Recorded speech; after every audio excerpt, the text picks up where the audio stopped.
Good morning. आप सभी का मेरे यूट्यूब चैनल पर स्वागत है। मैं आज आपको जीवामृत बनाने का तरीका बताती हूँ, किस तरह से आप इसको तैयार कर सकते हो और फसल के लिए कितना लाभकारी है और कौन कौन सी सामग्री चाहिए आपको, वो संपूर्ण जानकारी देती हूँ। जीवामृत बनाने के लिए कौन कौन सी सामग्री चाहिए वो बताती हूँ। उसके लिए चाहिए गाय का मूत्र, गौमूत्र और गाय का गोबर ले लेना चाहिए, और गुड़ और बेसन हो सके तो बेसन, या आप किसी का भी आटा ले सकते हो। ये कोई ज़रूरी नहीं है कि आप चने का आटा ही लो।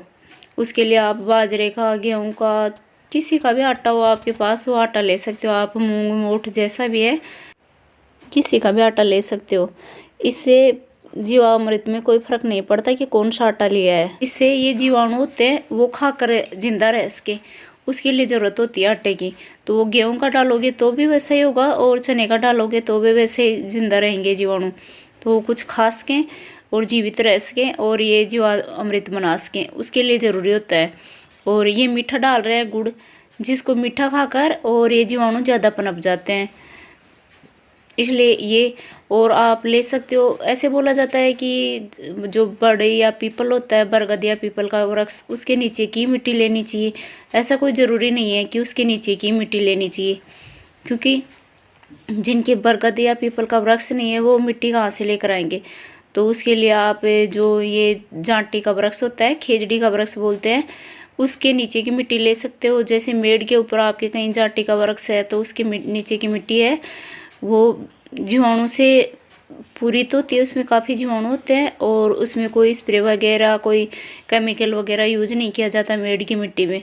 तो वो मिट्टी है आपकी जीवामृत बनाने में लाभकारी रहेगी, तो उसका यूज कर सकते हो आप। तो मैं भी उसी जो जांट या खेजड़ी बोलते हैं उसके वृक्ष के मिट्टी होती है जड़ों की, वही ले रही हूँ। तो उससे भी वैसा ही फर्टिलाइज़र तैयार होगा, क्योंकि आजकल खेत के बीच में जो वृक्ष होते हैं उनके नीचे तो जो स्प्रे करते हैं फसल में, उनसे वो जीवाणु नष्ट हो जाते हैं। तो उसके लिए आप किसी भी मेड़ की मिट्टी ले सकते हो, क्योंकि वो भी जो पीपल वृक्ष है, बरगद है, इनके नीचे कोई स्प्रे नहीं किया जाता और ये लगभग खाली जगहों में पाए जाते हैं। तो उनके नीचे की मिट्टी लेना तभी लाभकारी बताया गया है। तो ये जांटी का वृक्ष है, यहाँ ये मेड़ है, तो इसके कभी स्प्रे नहीं होता है। घास फूस होना ज़रूरी होता है, क्योंकि जब घास फूस होता है उसको खा कर ही वो जीवाणु जिंदा रहते हैं। तो इस मिट्टी के अंदर है वो जीवाणु जीवित हैं, जो फर्टिलाइज़र के लिए यूज किए जाते हैं जीवामृत बनाने के लिए। तो वहाँ की मिट्टी ले सकते हो आप। कहीं भी खाली जगह हो उसके नहीं लेनी चाहिए, क्योंकि जहाँ ये पत्ते वगैरह गिरते हैं और डिकम्पोस्ट होकर और फिर जो जीवाणु हैं उनको खाकर जिंदा रहते हो, ऐसी मिट्टी लेनी चाहिए। खाली जगह वाली मिट्टी में कोई जीवाणु नहीं होता है। तो इस तरह से की मिट्टी लेकर, और लगभग आप आधा केजी, थोड़ा बनाकर दिखा रही हूँ मैं, क्योंकि आपको जितनी सुविधा हो आपकी, जितने आप बना सको उतना बनाकर आप तैयार कर सकते हो। तो मैं थोड़ा ही बनाकर दिखा रही हूँ। करीब 20 केजी के करीब मेरा ये फर्टिलाइज़र जीवामृत है, ये बनेगा। तो उसके लिए ले रही हूँ मैं 1 केजी के करीब मिट्टी है, आधा केजी गुड़ है, आधा केजी के करीब आटा है, और आधा केजी के करीब गोमूत्र है, आधा केजी के करीब ही गाय का गोबर है। ये सभी चीज़ें लेकर, और मैं ये एक मिट्टी का पॉट है उसके अंदर घोलने के लिए रख रही हूँ इसको। आप चाहो तो इसको 100 लीटर, 200 लीटर, 500 लीटर, कितना भी आप किसी भी टैंक में बना सकते हो, आपकी सुविधा के अनुसार है। और यह है, ऐसा नहीं है कि ये आपने फसल में स्प्रे कर दिया। तैयार होने के बाद करीब इसको 1 महीने के लिए कम से कम इसको रखना चाहिए इस तरह से घोल कर, और बीच बीच में इस तरह से हिलाते रहना चाहिए इसको। तो ये अपने आप रेडी हो जाएगा ये फर्टिलाइज़र जीवामृत बनकर। तो ऐसा नहीं है कि ये बन गया और आपने फसल में एक बार ये दे दिया तो और फर्टिलाइज़र देने की ज़रूरत ही नहीं होगी, ऐसा नहीं होता है। क्योंकि कुछ लोग हैं जीवामृत 1 बार बनाते हैं, 2 बार बनाते हैं, फिर उसका रिजल्ट उनको फसल में नज़र नहीं आता है तो वो बनाना छोड़ देते हैं, फिर वही केमिकल युक्त फर्टिलाइज़र डालना स्टार्ट कर देते हैं। तो उसके लिए ज़रूरी है कम से कम आप जो फसल ग्रो की है उसके अंदर 3 बार इसका स्प्रे करना ज़रूरी होता है। आप स्प्रे भी कर सकते हो, और जो स्प्रिंकलर हैं उनके अंदर इसको पानी के साथ चढ़ा सकते हो, जिससे पूरे खेत में आराम से समान मात्रा में ये जीवामृत है छिड़काव हो जाएगा इसका। ये फसल ग्रो करने से पहले भी छिड़क सकते हो पूरी फसल में, जैसे पड़ाव करना बोलते हैं उस टाइम भी, और यदि फसल ग्रो कर दी है तो उसके बाद भी इसका छिड़काव कर सकते हो। और इसके साथ आपको जैसे यूरिया वगैरह दे रहे हो वो भी देना ज़रूरी होता है। इससे थोड़ा बहुत बेनिफिट दिखाई देता है, एक बार डालते हैं तो ज़्यादा फसल में कुछ ज़्यादा अंतर नज़र नहीं आता है, इसलिए कम से कम 3 बार डालोगे तब आपको ये इसका रिजल्ट दिखाई देगा अच्छे से। और ये इस तरह से बनकर रेडी हो गया है लगभग 1 महीने बाद। ये देख सकते हो इस तरह से इसके अंदर ये फंगस जैसी कुछ वाइट भी आ गई है, ये ज़्यादा दिन का हो जाता है तो इस तरह से इसके ऊपर ये लेयर के ऊपर लेयर तैयार हो जाती है इसकी ऊपर। तो इस तरह से रेडी हो जाए उसके बाद आप करीब ये एक जो बीघा ज़मीन होती है उसके लिए ये 20 kg तैयार हो गया है। इसको आप स्प्रिंकलर या ड्रिप सिस्टम जो भी आपके उसकी मदद से आप खेत में छिड़काव कर सकते हो। ये फसल बोने से पहले भी छिड़काव कर सकते हो और फसल बोने के बाद भी। और ये जब छिड़काव कर रहे हो उस टाइम फसल में कुछ ना कुछ ये वीड्स वगैरह या फसल वगैरह कुछ उगी हुई होती है, उस टाइम ये काम करता है।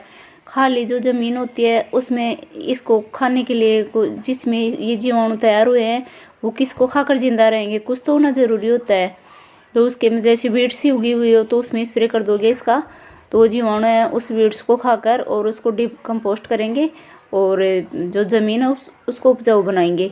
तो और यदि आपके जो फसल ग्रो कर रखी है तो उसकी जड़ों के अंदर जो भी मिलेगा उनको खाने के लिए पोषण, वो खाकर ये जीवाणु पनप जाएंगे और जो मिट्टी है वो उपजाऊ हो जाएगी।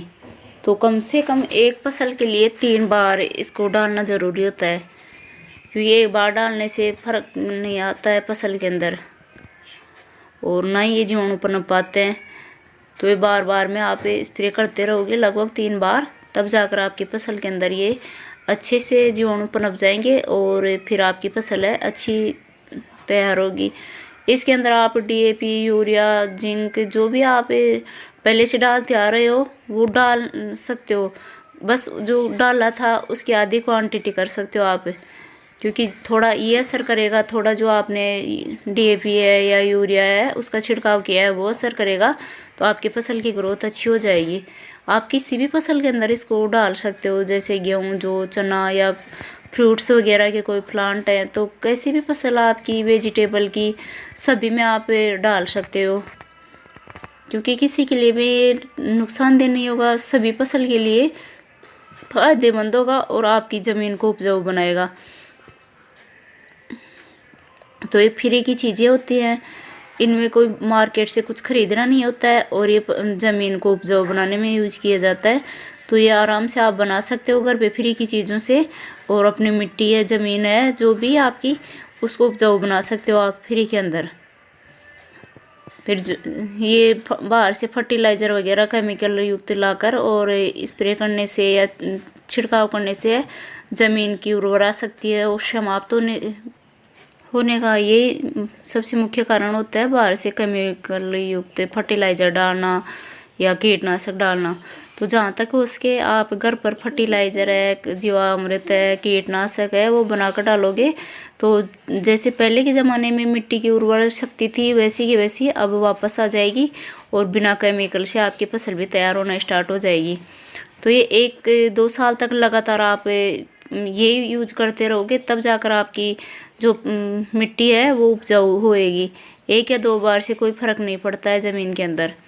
तो लगभग 2 साल तक यही इस्तेमाल करो और फिर देखो आपकी ज़मीन की उर्वरक शक्ति कितनी बढ़ जाएगी, और फिर आप फ्री के अंदर ये तैयार करके और अपनी फसल है अच्छी ले सकते हो। तो यदि आपको ये जानकारी अच्छी लगे तो मेरे वीडियो को लाइक, शेयर एंड सब्सक्राइब ज़रूर करना और बेल आइकन प्रेस करना, जिससे आपको नए वीडियो की नोटिफिकेशन मिल सके। और इसी तरह से प्रत्येक वीडियो में अपना सपोर्ट बनाए रखना। शुरू से एंड तक वीडियो देखने के लिए थैंक यू। और आप भी एक बार ये ज़रूर बनाना और फिर अपनी फसल के अंदर रिजल्ट देखना। मिट्टी की उर्वरा शक्ति है वो आप बनाए रखना अपनी की। जो आपके स्वास्थ्य के लिए भी फसल तैयार होगी वो अच्छी रहेगी और आपकी मिट्टी भी है अपने आप उपजाऊ हो जाएगी।